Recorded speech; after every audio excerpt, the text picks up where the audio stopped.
Hari ini saya akan menjelaskan RPS kita ya, rencana pembelajaran semester ya, tentang mata kuliah Bahasa Indonesia dan Tata Tulis Ilmiah ya. Oke. Sebelumnya saya akan memperkenalkan diri karena sebagian dari kalian masih belum kenal saya ya, karena ini saya rasa seluruh prodi sepertinya digabung menjadi satu ya. Dan yang mengampu mata kuliah ini adalah dosen pengampunya adalah saya, baik di kelas A maupun kelas B ya. Oke. Sedikit saja tentang saya ya. Nama lengkap saya Muhammad Arif ya. Kemudian kalau berbicara tentang mata kuliah ini ya, Bahasa dan Tata Tulis Ilmiah ya, saya ada sedikit background masalah untuk tata tulis ilmiah ya. Saya menjadi editor dan jurnal manager di beberapa jurnal ya, jadi lumayan ada background di sana ya. Kemudian saya juga mengisi beberapa seminar mengenai penulisan karya ilmiah ya. Kemudian untuk background study saya lulus S1 lulusan UNESA, S2 nya lulusan Unika Widya Mandala dan saya tinggal di Surabaya ya.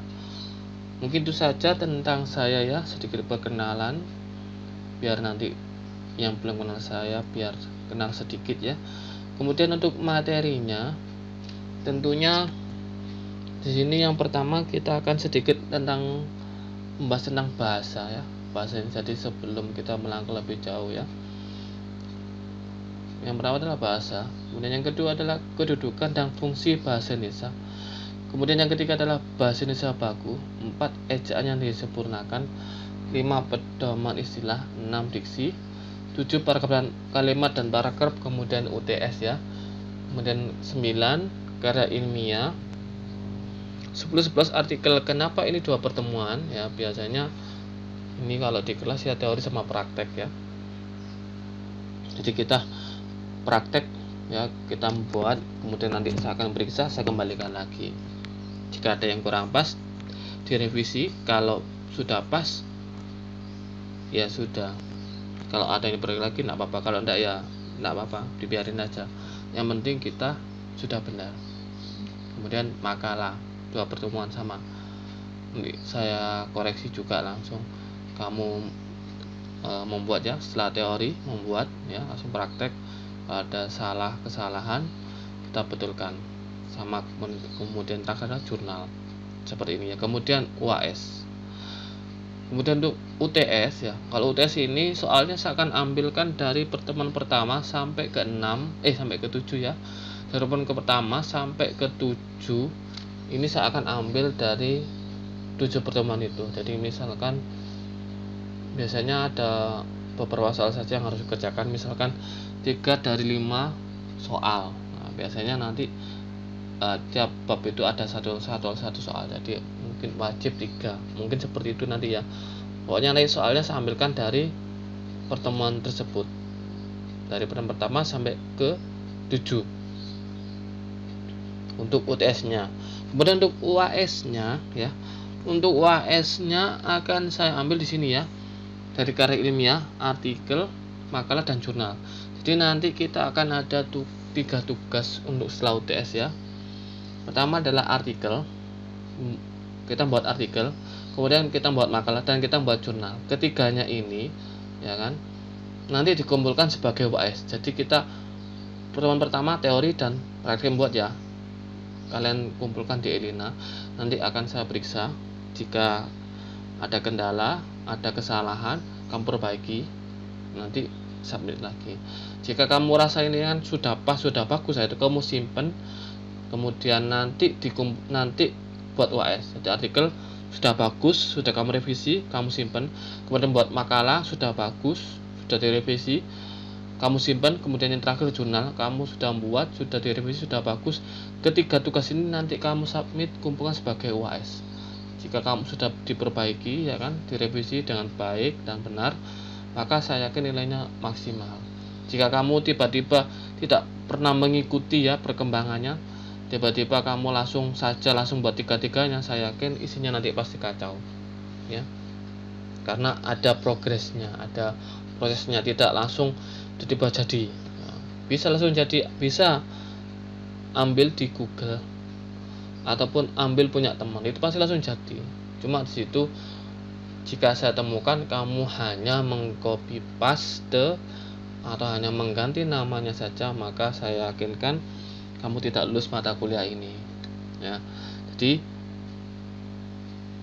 kerjakan sendiri, semua ada progresnya ya, tidak tiba-tiba langsung selesai ketika-tiganya, tidak mungkin ya. Jadi seperti itu ya untuk kegiatan kita satu semester ini ya. Kemudian saya sedikit akan membahas tentang yang pertama ya, bahasa ya. Bahasa, apa bahasa itu? Nah ini kalau ada pertanyaan apa bahasa, nah, kita mulai memikirkan bahasa itu apa ya. Ini biasanya saya diskusikan di kelas ya. Kalau saya diskusikan atau kita diskusikan, biasanya ini bisa memakan waktu 1 jam lebih, karena ini menarik diskusinya. Apa bahasa?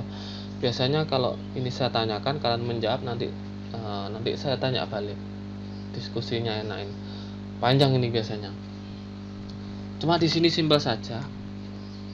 Apa bahasa itu? Ini saya sedikit mengambil salah satu referensi ya. Menurut Goris Graf ya, tahun 1989, bahasa adalah alat komunikasi untuk menyampaikan pikiran, pendapat, atau perasaannya menggunakan bunyi-bunyi bahasa yang dihasilkan oleh alat ucap manusia ya. Oke. Berarti di sini kita garis bawah ya, yang dihasilkan oleh alat ucap manusia. Berarti apa itu? Berarti oleh mulut. Berarti menyampaikan pikiran, pendapat, perasaan yang menggunakan bunyi-bunyi bahasa. Jadi kita berbicara, mengutarakan ya, menggunakan alat ucap manusia ya. Nah itu dinamakan bahasa. Pak, saya kurang setuju, silahkan kamu utarakan pendapatmu. Boleh, beda boleh ya. Nah pada zaman itu, ketika itu, ini salah satu teori yang menurutnya ini terkenal juga ya. Jadi apa kita boleh mengutarakan pendapatnya berbeda dari buku-buku ataupun dari yang sebelumnya? Boleh, kenapa tidak ya kan. Kita kan dibekali sebuah kita dibekali akal untuk berpikir.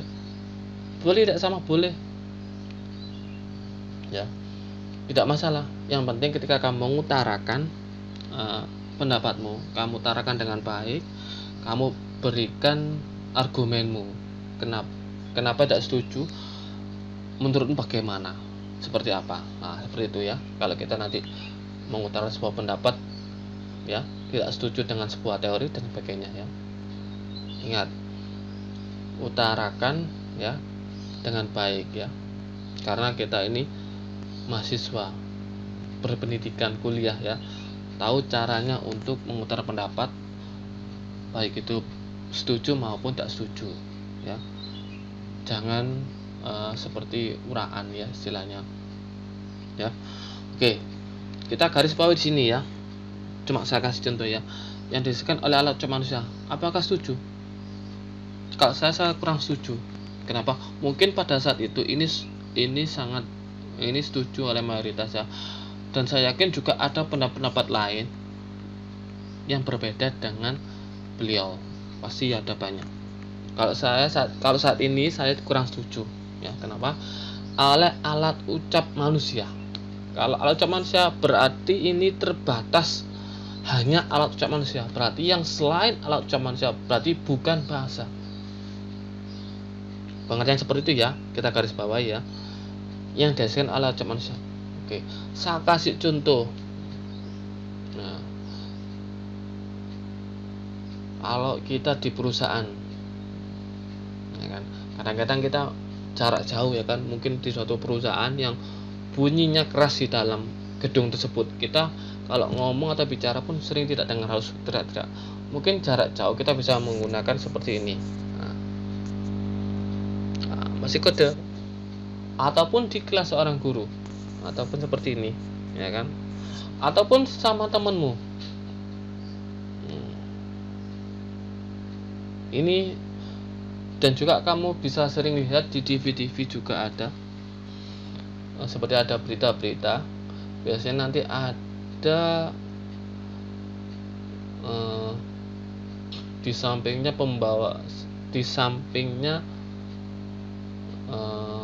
pembicaranya, di samping pembicara atau anchor newsnya biasanya nanti ada kotak persegi, ada seseorang yang tugasnya memberikan bahasa isyarat. Seperti begini saya tidak tahu ya. Itu kan juga bahasa ya, biar orang-orang yang kurang disabilitas ya,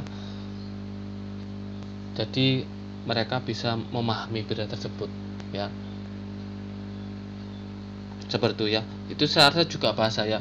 Jadi menurut saya bahasa ini tidak hanya berdasarkan alat ucap manusia, tapi juga bisa dari bagian tubuh manusia. Bisa, ya kan? Kalau kita marah langsung kita ini kan juga bahasa, menunjukkan kalau kita marah, ya kan? Menyampaikan perasaan, ya kan? Perasaan kita kan sedang marah. Ataupun juga raut muka kita sedang marah, jengkel, bahagia, kan juga bisa terlihat dari muka kita. Senyum ataupun mengangguk bisa berarti ya kan? Bagian tubuh kita juga bisa menghasilkan ya sebuah bahasa, sebuah pesan ya. Oke. Tidak hanya itu, apalagi kalau sekarang teknologi banyak, baik yang modern maupun tradisional, itu bisa benda-benda. Kalau zaman sekarang bisa saja kita menggunakan mobile phone ya, smartphone. Kita ketik saja nanti bisa keluar suaranya, itu ada, dan sebagainya. Ataupun kita ketik saja, ya kan, ada emoticonnya dan sebagainya, ya kan. Kita ketik atau kita kasih gambar nanti keluar suaranya. Atau kalau mungkin tradisional, mungkin alat komunikasi bisa juga alat kentongan, mungkin tuk tuk, mungkin maknanya apa. Atau mungkin juga kita di sebuah restoran atau kafe yang menggunakan konsep tradisional, di tiap meja tertentu mungkin ada semacam kentongan buat memukul, itu ada pesan kalau dia memanggil waiternya, layannya untuk memesan, itu ada ya. Jadi bahasa itu banyak sekali ya. Jadi ini saya garis bawahi, tidak hanya dihasilkan oleh alat ucap manusia, bisa saja banyak ya selain alat ucap manusia, alat komunikasi ya kan. Jadi tidak hanya alat ucap manusia.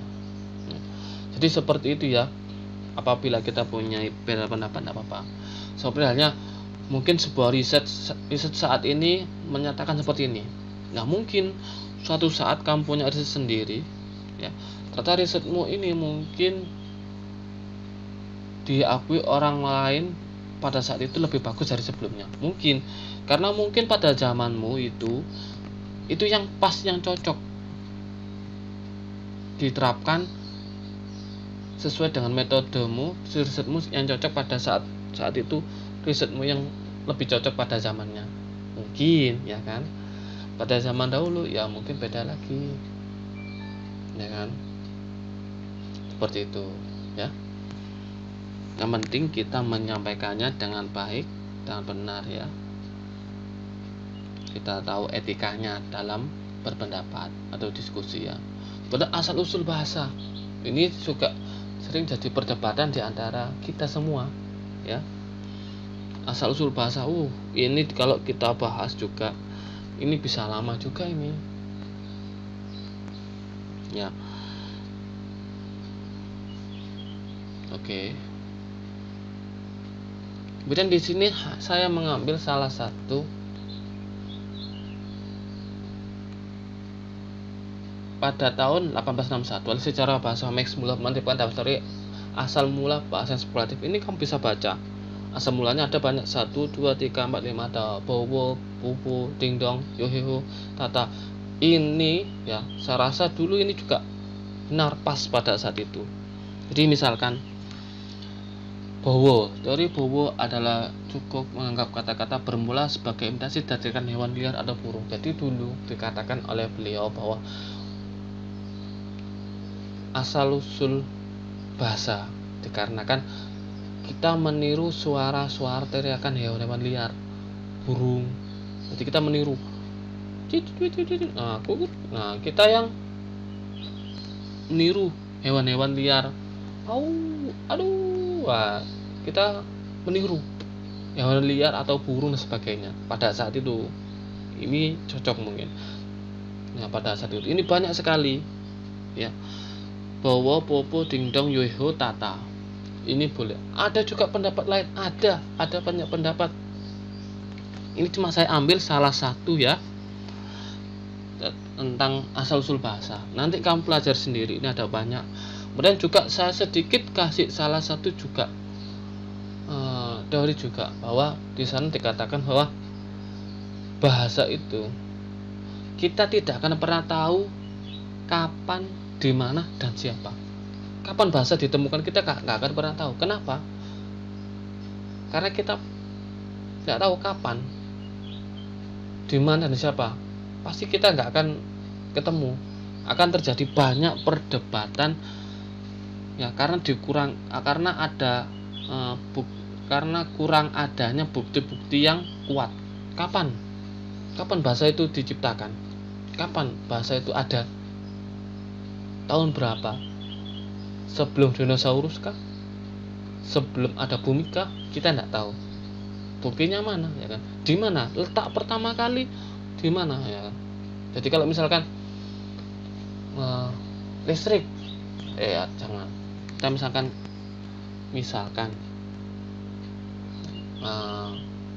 suatu benda kapan diciptakan? Jelas, tahun sekian. Di mana? Di sini, di suatu tempat, ya. Siapa? Ada nama orangnya, penemunya, seperti itu kan jelas. Tapi kalau bahasa itu jadi perdebatan. Ada yang seperti itu. Kalau kita membahas asal usul bahasa, ya, itu tidak akan ketemu, ya. Kapan, di mana, siapa, pasti akan terjadi perdebatan, tidak akan ketemu, seperti itu, ya. Jadi seperti itu yang saya jelaskan, ya. Jadi ada dua pertanyaan di sini, ya. Pertama adalah apa bahasa, kemudian asal usul bahasa. Di sini kalau kita bahas pasti sangat panjang sekali, bahkan lebih dari 2 jam, bisa tidak habis-habis, ya. Itu pernah saya terapkan, ya, sampai satu pertemuan tuh belum selesai, masih diskusi pertemuan selanjutnya, ya. Mungkin itu saja untuk pertemuan kali ini, ya. Untuk tugasnya nanti kamu silahkan lihat di Elina, dan juga untuk materi juga silahkan lihat di Elina. Demikian yang saya dapat sampaikan di pertemuan hari ini. Terima kasih. Wassalamualaikum warahmatullahi wabarakatuh.